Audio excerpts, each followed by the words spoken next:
বন্ধুরা, তোমরা কেমন আছো? আশা করি তোমরা খুব ভালো আছো। আমিও খুব ভালো আছি। আজকে তোমাদের আমি লুচির আলুর তরকারি করে দেখাচ্ছি। আর এটা খুবই সিম্পল রান্না, কিন্তু খেতে কিন্তু অসাধারণ লাগে। এটা কিন্তু আলুর তরকারিটা করবো কীভাবে তোমরা দেখে নাও। আর কি কি দিচ্ছি, আমি আলু কুটে নিয়েছি। দেখো, আমি ছোটো ছোটো করে আলু কুটে নিয়েছি। আর এইটা ফোড়ন দেবো, 5 ফোড়ন দেবো, টমেটো আছে, কাঁচা লঙ্কা, শুকনো লঙ্কা আর হিং আছে। এটা দিয়ে কিন্তু আজকে আলুর তরকারি করব। এটা কিন্তু লুচি পরোটার তরকারি করছি। চলো বন্ধুরা, রেসিপিটা শুরু করা যাক।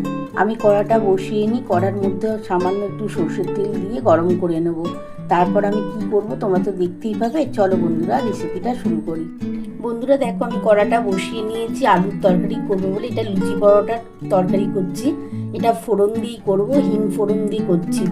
এটা কিন্তু খুব সামান্য রান্না, কিন্তু খেতে কিন্তু অসাধারণ লাগবে লুচির সাথে। দেখো, আমার তেলটা গরম হয়ে গেছে। বন্ধুরা দেখো, আমার তেলটা গরম হয়ে গেছে। এবার তেলের মধ্যে প্রথমে আমি কিন্তু 5 ফোড়নটা দিয়ে দিচ্ছি। এই যে 5 ফোড়নটা, বন্ধুরা দেখো, এই যে 5 ফোড়ন দিয়ে দিলাম।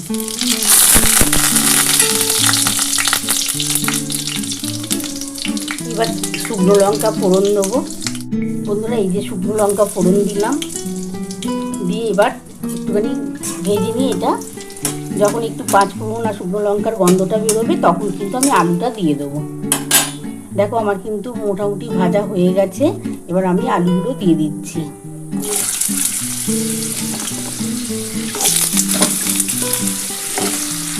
বন্ধুরা দেখো, আমার সমস্ত আলুগুলো দিয়ে দিয়েছি। আমার যতটা আলু ছিল আমি কিন্তু আলুটা দিয়ে দিয়েছি। আর 5 ফোড়নটা আর শুকনো লঙ্কা দিয়ে এটা আমি কিন্তু আলুটাকে একটু হালকা করে ভেজে নিই। তারপরে আমি কিন্তু নুন দেবো, অল্প একটু মিষ্টি দেবো, কারণ এই আলুর তরকারিতে একটু নুন মিষ্টি না দিলে ভালো লাগে না। মানে নুন তো দিতেই হবে, কিন্তু অল্প একটু মিষ্টি দেবো আর হলুদ দেবো। আর নামাবার আগে কিন্তু আমি হিংটা দেবো। এই হিংটাতেই কিন্তু এই আলুর তরকারিটা টেস্টটা বেড়ে যাবে।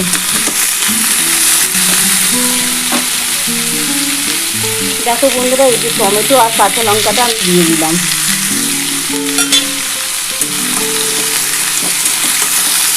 এটা একটু ঝাল ঝাল করে করলে লুচি পরোটার সাথে দারুণ খেতে লাগবে। নুন লুচির সাথে বেশি ভালো লাগে। এরকম তরকারি কাদের কাদেও ভালো লাগে বন্ধুরা, অবশ্যই কমেন্ট বক্সে জানিও। আমাদের তো দুর্দান্ত লাগে এরকম তরকারি খেতে। আমি এবার এর মধ্যে হলুদ দিয়ে দিচ্ছি। 2 চামচ হলুদ দেবো, ছোটো চামচে 2 চামচ হলুদ আর 2 চামচ নুন দেবো। বন্ধুরা আমি 2 চামচের মতো নুন দেবো। আমি কিন্তু ছোটো চামচ আছে, তার জন্য আমি 2 চামচ নুন দিতে লাগবে। 1 চামচের মতো নুন দিলাম। 2 চামচ দেবো বন্ধুরা, 2 চামচ নুন দিতে হবে, কারণ তরকারিটা একটু বেশি হবে তো। আর হলুদ 2 চামচ দিচ্ছি। 2 চামচ হলুদ দিলাম। আর অল্প একটু চিনি কিন্তু আমি এখনই দিয়ে দিচ্ছি, কারণ টেস্টটাও ভালো হবে, কালারটাও চলে আসছে।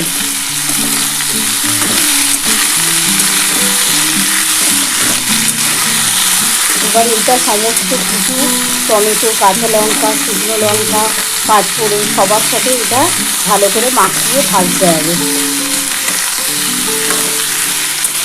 আলুটা কিন্তু খুব বেশি ভাজবে না। আর এই তরকারিটা কিন্তু আলু বেশি ভাজলে কিন্তু টেস্ট পাওয়া যায় না। একটু হালকা করে ভাজার পর তারপর আমি জলটা ঢেলে দেবো। আমি 1 গ্লাসের মতো জল দেবো, দিয়ে আমি ঢাকাটা দিয়ে দেবো। আর নামাবার আগে কিন্তু আমি একটু হিং দেবো।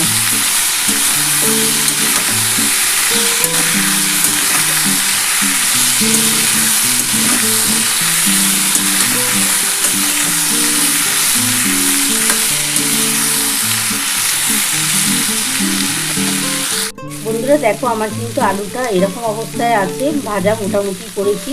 বেশি ভাজলে কিন্তু আলুটা খেতে ভালো লাগে না। এবার আমি কিন্তু জল দিয়ে দিচ্ছি।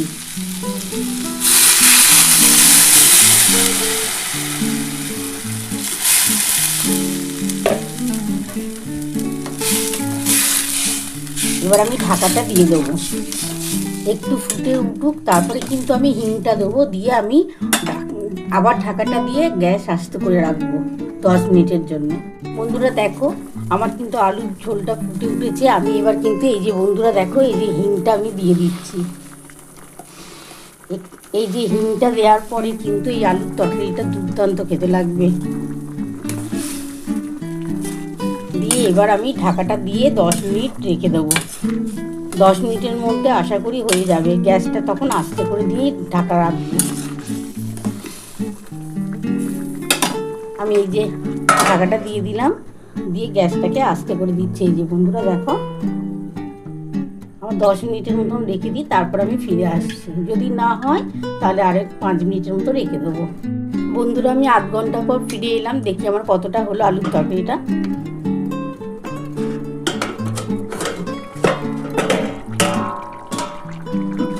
আমার কিন্তু গ্যাসটা কিন্তু আস্তে করাই আছে। দেখো মনে হচ্ছে তো হয়ে যাওয়ার কথা, না হলে আরও আমি 5 মিনিট থেকে 10 মিনিট রেখে দেবো। আলুটা একটু দেখে নিই বন্ধুরা। দেখো আমার কিন্তু আলু সেদ্ধ হয়ে গেছে।